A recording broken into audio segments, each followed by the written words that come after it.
అందరికీ నమస్కారం. ఓం గం గణపతియే నమః. ఓం శ్రీ మాత్రే నమః. ఓం నమః శివాయ. సో, ఈసారి మనము ఉగాది ఫలితాలు ఎలా ఉంటాయో మనం చూద్దాం. ముందుగా మనం చూసినట్టయితే పరాభవ నూతన సంవత్సర శుభాకాంక్షలు ప్రేక్షకులందరికీ. సో, ఈ ఏడు మనము యాక్చువల్‌గా ఇన్ జనరల్‌గా మనం ఏంటంటే జగలగ్నం, వర్షలగ్నం అనేసేసి ఈ 2 లగ్నాలు ఈ 2 చార్ట్స్ మనం వేసుకుంటామనమాట. సో, ఈ రెండిట్లో మనకి ఇది 2 చక్రాలు మనకి దేశగోచారానికి సంబంధించినదే. అంటే దేశం ఎలా ఉంటది, మన రాష్ట్రం ఎలా ఉంటది, రాష్ట్రంలో ఉన్న ప్రజలకి, అటు నాయకులకి ఎలాంటి సత్సంబంధాలు కలుగుతాయి, మనము ఎలా ఉండబోతాము ఈ ఈ సంవత్సరం మొత్తం. అలాగే వర్షాలు ఎలా పడతాయి, పంటలు ఎలా పండుతాయి, ఏ పంటకి విపరీతమైన పంట లభిస్తుంది, ఇవన్నీ మనము ఆ, ఈ చార్ట్ ద్వారా తెలుసుకుంటాం అనమాట. సో ఇక్కడ మనం చూసినట్టయితే ఇది మనకి ఈ యాక్చువల్లీ యుగాది అని అంటాం, కానీ పోను రాను అది ఉగాది అయిపోయింది యాక్చువల్గా పలకడం.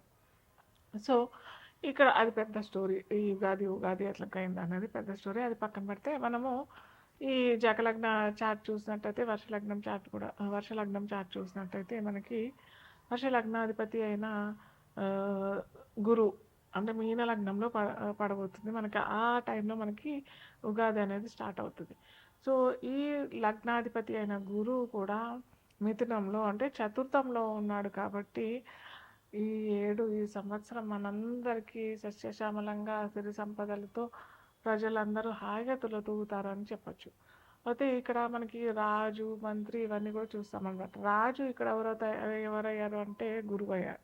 అలాగే మంత్రి ఎవరు అని అంటే కూడా కుజుడు. ఇక్కడ రాజుకి గురువుకి అంటే గురువుకి కుజుడికి సత్సంబంధాలు, స్నేహితులుగా ఉంటారు కాబట్టి ఖచ్చితంగా వీరిరువురు కలయిక చాలా మంచి లాభాలుతో కూడుతూ, అలాగే ఏమంటారు, ఆ, వేరే కంట్రీస్తో కూడా సత్సంబంధాలు ఏర్పాటు చేసుకొని ఆ, ఉన్నతమైన ఏమంటారు కంపెనీస్ ఇవన్నీ రావటము మన రాష్ట్రంలో అయినా మన దేశంలో అయినా రావటానికి మంత్రి సలహా ద్వారా గురువు వాటిని అమలుపరచడం జరుగుతూ ఉంటుంది అనమాట. అలాగే ఇక్కడ సేనాధిపతి చంద్రుడు అయ్యాడు. చంద్రుడు ఏంటంటే ఒక తల్లి స్వభావం కలిగిన వాడు. ఒక తల్లి స్వభావం కలిగిన వాడు సైన్యాధ్యక్షుడు అయితే ఎలా ఉంటుంది, కొద్దిగా మృదు స్వభావంతో కలిగి ఉంటుంది కాబట్టి ఈ కొన్ని అరాచకాలు, ఉపద్రవాలు లోపలే ప్రజలకి ప్లస్ ఈ చోరులకి ఇలాంటివన్నీ ఎక్కువ అవుతుంది కాబట్టి ఇది కంట్రోల్ చేయలేని స్థితిలో చంద్రుడు ఉంటాడు కాబట్టి కొద్దిగా అలాంటి సంఘటనలు జరిగే అవకాశాలు ఈ దేశగోచారంలో మనం చూస్తూ ఉంటాం అన్నమాట. అలాగే సస్యాధిపతి గురువు అవుతాడు. సస్యాధిపతి ఎప్పుడైతే గురువు అవుతాడనంటే పంటలు మంచిగా విపరీతంగా హాయిగా చక్కగా పండుతాయి.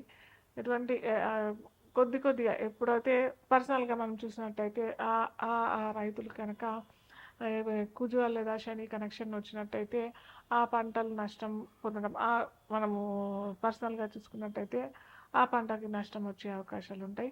కాకపోతే ఈసారి కందులు విపరీతంగా పండే అవకాశము, శనగలు కూడా విపరీతంగా పండే అవకాశం ఇలాంటివన్నీ ఉంటాయన్నమాట.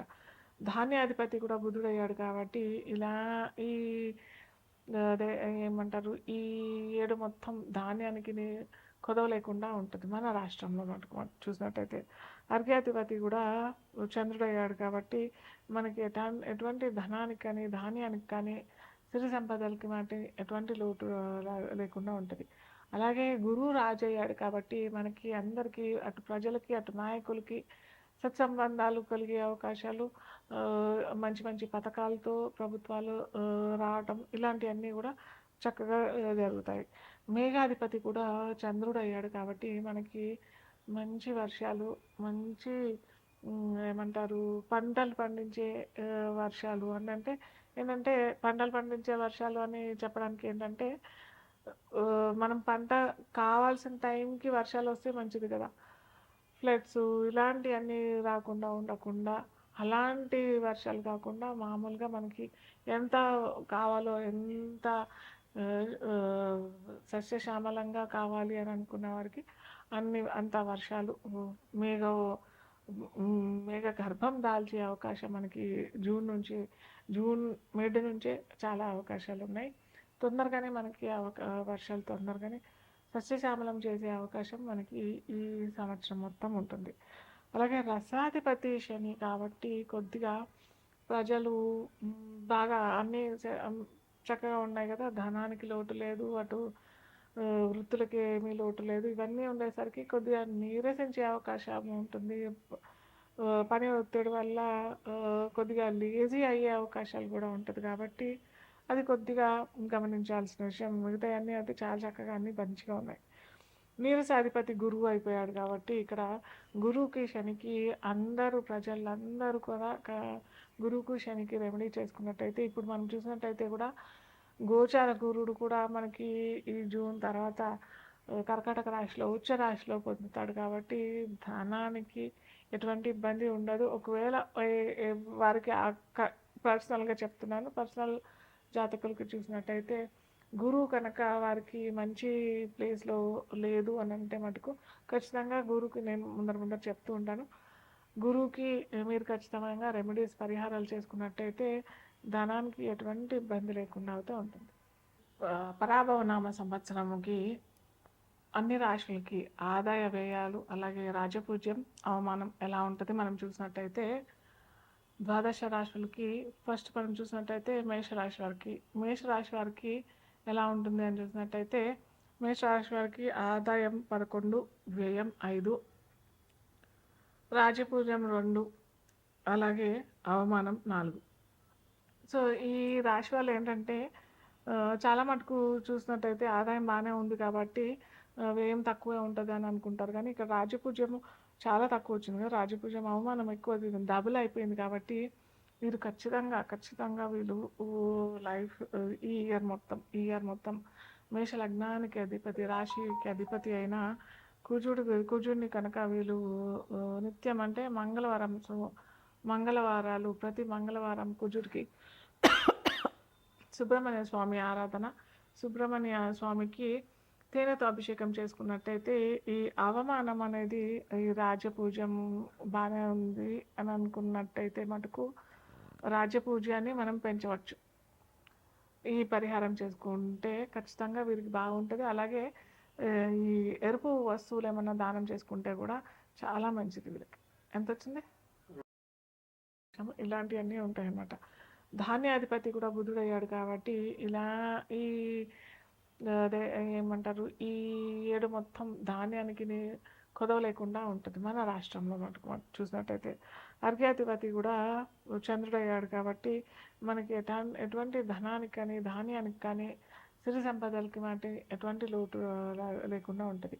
అలాగే గురువు రాజు అయ్యాడు కాబట్టి మనకి అందరికీ అటు ప్రజలకి అటు నాయకులకి సత్సంబంధాలు కలిగే అవకాశాలు, మంచి పథకాలతో ప్రభుత్వాలు రావటం ఇలాంటివన్నీ కూడా చక్కగా జరుగుతాయి. మేఘాధిపతి కూడా చంద్రుడు అయ్యాడు కాబట్టి మనకి మంచి వర్షాలు, మంచి ఏమంటారు పంటలు పండించే వర్షాలు అంటే ఏంటంటే, పంటలు పండించే వర్షాలు అని చెప్పడానికి ఏంటంటే మనం పంట కావాల్సిన టైంకి వర్షాలు వస్తే మంచిది కదా. ఫ్లడ్స్ ఇలాంటివన్నీ రాకుండా ఉండకుండా అలాంటి వర్షాలు కాకుండా మామూలుగా మనకి ఎంత కావాలో ఎంత సస్యశ్యామలంగా కావాలి అని అనుకున్న వారికి అంత వర్షాలు మేఘ గర్భం దాల్చే అవకాశం మనకి జూన్ మిడ్ నుంచే చాలా అవకాశాలు ఉన్నాయి. తొందరగానే మనకి వర్షాలు తొందరగానే సస్యశ్యామలం చేసే అవకాశం మనకి ఈ సంవత్సరం మొత్తం ఉంటుంది. అలాగే రసాధిపతి శని కాబట్టి కొద్దిగా ప్రజలు బాగా అన్నీ చక్కగా ఉన్నాయి కదా, ధనానికి లోటు లేదు, అటు వృత్తులకి ఏమీ లోటు లేదు. ఇవన్నీ ఉండేసరికి కొద్దిగా నీరసించే అవకాశం ఉంటుంది.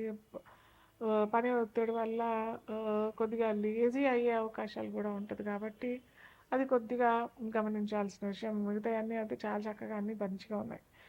నీరసాధిపతి గురువు అయిపోయాడు కాబట్టి ఇక్కడ గురువుకి శనికి అందరూ ప్రజలందరూ కూడా గురువుకు శనికి రెమెడీ చేసుకున్నట్టయితే ఇప్పుడు మనం చూసినట్టయితే కూడా గోచార గురుడు కూడా మనకి ఈ జూన్ తర్వాత కర్కాటక రాశిలో ఉచ్చ రాశిలో పొందుతాడు కాబట్టి ధనానికి ఎటువంటి ఇబ్బంది ఉండదు. ఒకవేళ వారికి పర్సనల్గా చెప్తున్నాను, పర్సనల్ జాతకులకు చూసినట్టయితే గురువు కనుక వారికి మంచి ప్లేస్లో లేదు అని అంటే మటుకు ఖచ్చితంగా గురువుకి నేను ముందర చెప్తూ ఉంటాను. గురువుకి మీరు ఖచ్చితంగా రెమెడీస్ పరిహారాలు చేసుకున్నట్టయితే ధనానికి ఎటువంటి ఇబ్బంది లేకుండా అవుతూ ఉంటుంది.